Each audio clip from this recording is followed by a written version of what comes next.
Il a frappé une femme enceinte. En public. Devant des dizaines de témoins. Et il a souri.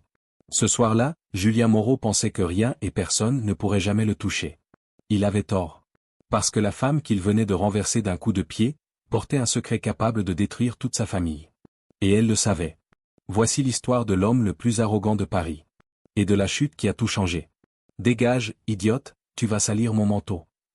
Ces mots, Julien Moreau les cracha avec le mépris naturel de quelqu'un qui n'a jamais eu à se retenir. Puis il frappa. Un coup de pied, violent et brutal. Le corps de la femme enceinte se plia immédiatement sous la douleur.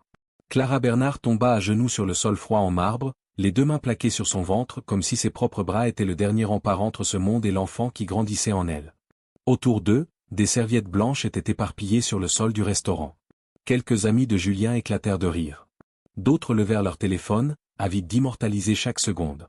Personne ne bougea. Personne n'intervint. La salle entière regardait et ne faisait rien. Puis Clara releva lentement la tête. Son visage était impassible. Pas de larmes. Pas de tremblement. Pas de supplique. Juste un regard fixe, calme, presque froid dirigé droit vers Julien. Et d'une voix basse, parfaitement maîtrisée, elle dit. Mon mari sera bientôt là. 6 mots. C'est tout. Mais quelque chose dans son ton, cette absence absolue de peur, fit naître en Julien un malaise qu'il n'avait jamais ressenti. Pas de la culpabilité. Pas encore. Quelque chose de plus instinctif. Un signal d'alarme qu'il ne savait pas encore lire. Avec une dignité qui contrastait brutalement avec la violence qu'elle venait de subir, Clara se redressa, ramassa les serviettes une à une, et s'éloigna lentement. Sa main droite ne quitta pas son ventre. Elle laissa derrière elle un silence chargé de questions que personne dans cette salle ne pouvait encore formuler. Personne ne savait qui était son mari. Un secret qui allait ébranler les fondements de toute la famille Moreau. En quelques heures, la vidéo avait envahi Internet. La famille Moreau. 40 ans d'empire bâti pierre par pierre. Henri Moreau, le père de Julien, contrôlait un réseau d'hôtels de luxe, de centres commerciaux et de projets immobiliers colossaux à travers toute l'Europe. 200 millions d'euros de fortune estimée. Une influence qui s'étendait jusqu'aux cercles les plus fermés du pouvoir. Julien, lui, n'avait jamais travaillé un seul jour de sa vie. Voiture de sport, fête sur des yachts, voyage sans destination précise, il dépensait sans compter, sans se justifier, sans jamais se retourner. Renvoyé de plusieurs grandes écoles pour violence et abus de substances. Sa sœur cadette, Camille, avait suivi le même chemin. Pour eux, les ouvriers, les serveurs, les employés de maison n'existaient pas. Ils étaient des ombres, des décors. Clara Bernard, elle, avait commencé à travailler au restaurant Le Marbre Blanc 2 mois auparavant. 25 ans. Étudiante infirmière contrainte d'interrompre ses études faute de moyens. Son mari était en déplacement professionnel à l'étranger. Elle avait besoin d'argent pour faire vivre sa famille. Elle n'avait ni maquillage coûteux, ni vêtements de marque, juste cette élégance discrète, intérieure, propre à celles qui ont traversé l'épreuve sans perdre leur dignité. Ce soir-là, en rentrant chez elle, son téléphone n'arrêtait plus de vibrer. Des millions de vues. Des gros titres impitoyables. Une indignation générale. Le nom de Moreau était devenu, en quelques heures, synonyme d'arrogance et de violence. Dans la propriété des Moreau, Henri était submergé d'appels. Des contrats annulés. Des investisseurs qui se retiraient en silence. Les médias avaient allumé un incendie qu'aucun service de communication ne pouvait éteindre. Le lendemain matin, Henri alluma la télévision. Et il vit son fils frapper une femme enceinte. Son empire s'effondrait en direct. Peu après, son directeur des relations publiques entra dans son bureau, accompagné d'un homme d'une 60aine d'années, vêtu d'un costume sobre mais portant une présence imposante. « Monsieur Moreau ? Je suis maître Duval. Je représente Madame Bernard. » Il ne demandait pas d'argent. Il demandait justice. Julien travaillerait comme simple bénévole à la maternité de l'hôpital Saint-Joseph. Sans privilège. Sans traitement de faveur. Jusqu'à la naissance de l'enfant. L'alternative, une procédure judiciaire longue, publique et dévastatrice. Henri accepta sans négocier. À l'hôpital, Julien nettoyait les chambres. Changeait les draps. Portait les plateaux.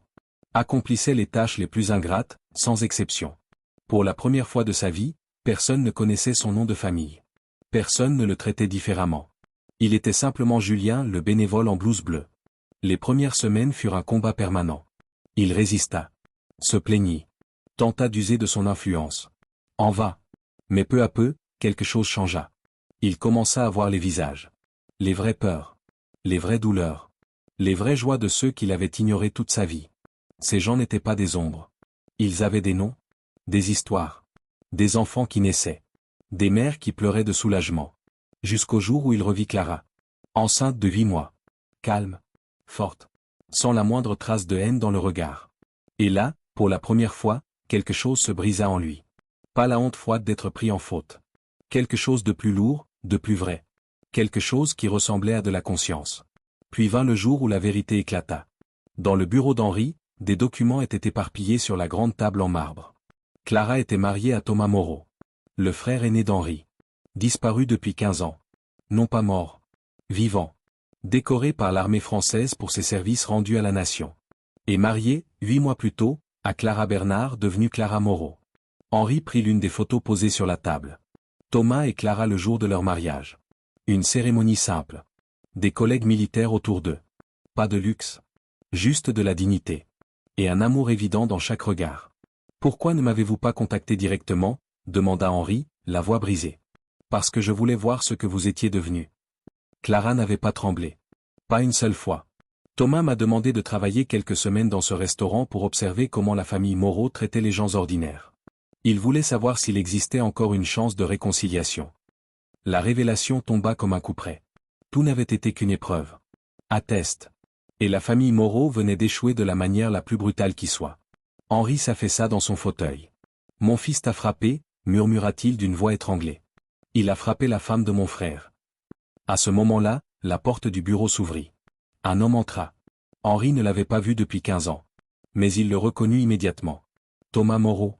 45 ans. Une posture droite, militaire, chaque mouvement trahissant une discipline de fer. Mais dans ses yeux une sagesse et une bonté qu'Henri avait perdues depuis longtemps. « Bonjour, mon frère. » Henri se leva lentement. Les deux hommes se regardèrent. Le silence entre eux portait le poids de tout ce qui n'avait pas été dit. « Tu me croyais mort, » dit Thomas. « Pour toi, je l'étais. Depuis le jour où tu as laissé Marguerite 20 ans à travailler pour notre famille mourir sans pension, sans aide, alors qu'elle avait un cancer. » Henri ferma les yeux. C'était une erreur? Non. C'était une décision. Et elle disait tout sur ta vraie nature. C'est pour ça que je suis parti. Thomas attira Clara contre lui. Quand elle m'a raconté ce qui s'était passé au restaurant, mon premier réflexe a été de venir confronter ton fils. Directement. Mais Clara m'a convaincu de lui donner une chance. De voir s'il avait encore quelque chose à offrir. Il se tourna vers la baie vitrée qui dominait Paris. Ces dernières semaines, j'ai suivi Julia. Des rapports quotidiens. Je sais qu'il a résisté au début. Je sais qu'il a essayé d'user de son nom. Mais je sais aussi qu'hier, il a aidé une jeune mère à remplir ses formulaires d'admission.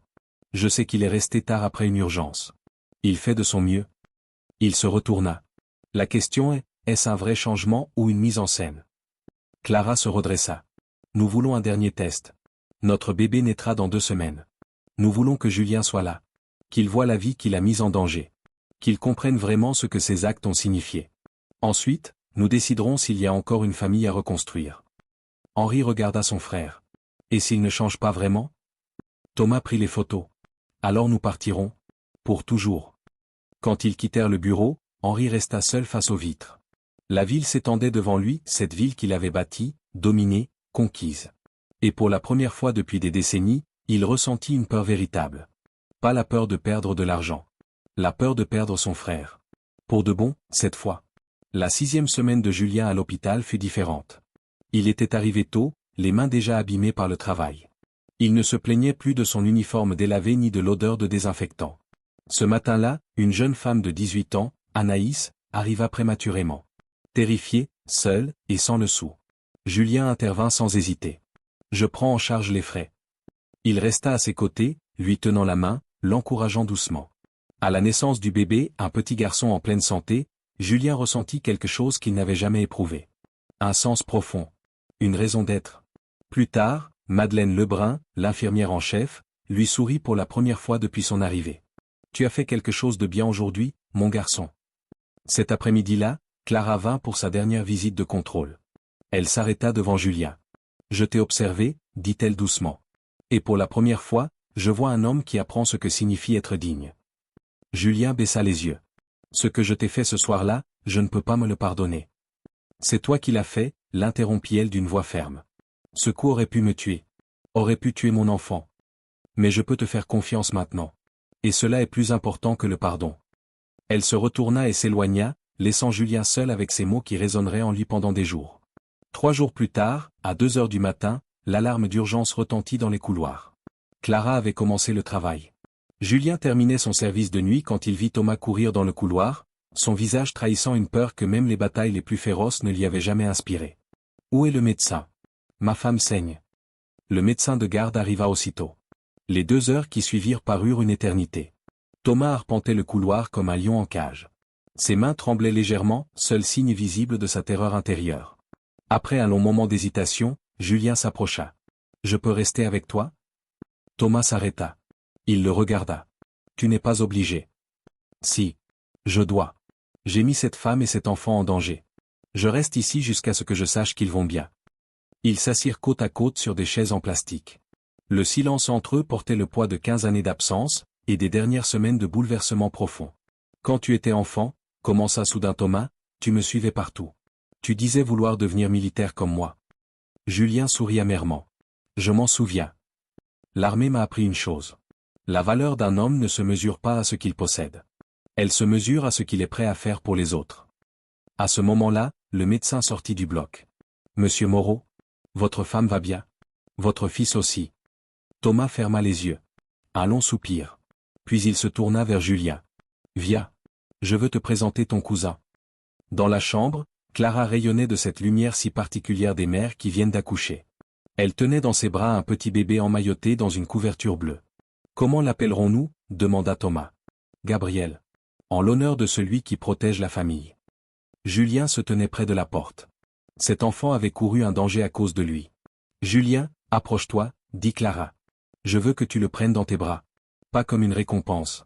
Mais pour que tu ressentes le poids de la vie que tu as failli détruire. » Les mains tremblantes, Julien prit Gabriel. Le bébé était petit, fragile, parfait.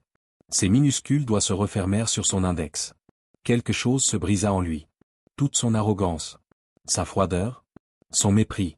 Tout s'évapora d'un coup. Il se mit à pleurer non pas comme un enfant gâté qu'on prive de quelque chose, mais comme un homme qui comprend enfin l'ampleur de ses erreurs et la beauté extraordinaire d'une seconde chance. « Je suis désolé, » murmura-t-il. « On le sait, » dit Thomas en posant une main sur son épaule. « Et maintenant, on peut recommencer. En famille. » 5 ans plus tard, tout avait changé. Le jardin de la maison des Moreau était rempli d'arbres fruitiers et d'une aire de jeu. Julien, 27 ans, poussait doucement la balançoire où Gabriel riait aux éclats. « Oncle Jules, tu vas encore me raconter l'histoire de l'hôpital ?» Anaïs et son fils Nathan souriaient non loin de là. Clara, enceinte à nouveau, les observait depuis la terrasse. Cette fois, elle attendait une fille. Henri Moreau avait quitté son empire pour créer une fondation destinée aux mères isolées. Camille dirigeait un foyer d'accueil pour femmes enceintes en difficulté. Et Julien avait terminé ses études d'infirmier, s'était spécialisé en néonatologie, et travaillait désormais comme coordinateur de bénévoles à l'hôpital Saint-Joseph. Ce soir-là, ils préparaient le dîner ensemble. Gabriel, débordant d'énergie, parlait sans cesse. Puis soudain, il leva les yeux vers Julien avec la sincérité impitoyable d'un enfant de 5 ans. « C'est vrai que tu as déjà été méchant, oncle Jules ?» Julien s'arrêta de couper les légumes. Il s'agenouilla pour se mettre à la hauteur du garçon. « Oui, Gabriel. J'ai fait du mal à ta maman quand tu étais encore dans son ventre.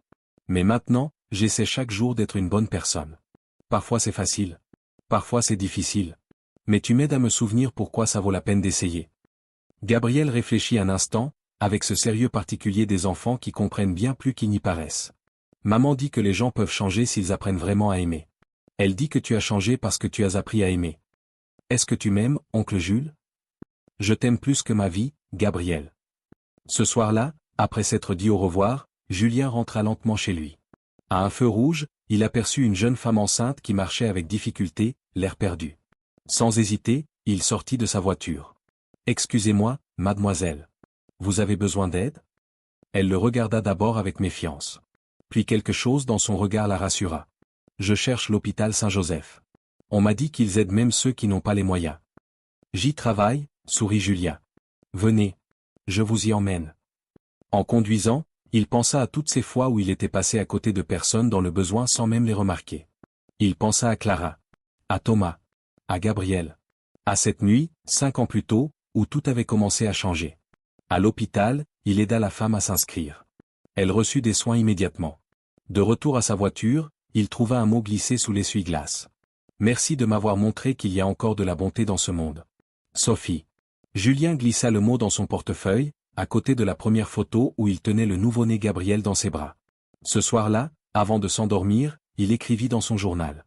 Aujourd'hui, Gabriel m'a demandé si j'avais déjà été méchant. Je lui ai dit la vérité. Et j'ai compris quelque chose d'important, je n'avais pas été méchant. J'étais perdu. Je confondais privilège et supériorité, pouvoir et force, prix et valeur. Désormais, je sais que la véritable force réside dans la protection des plus vulnérables.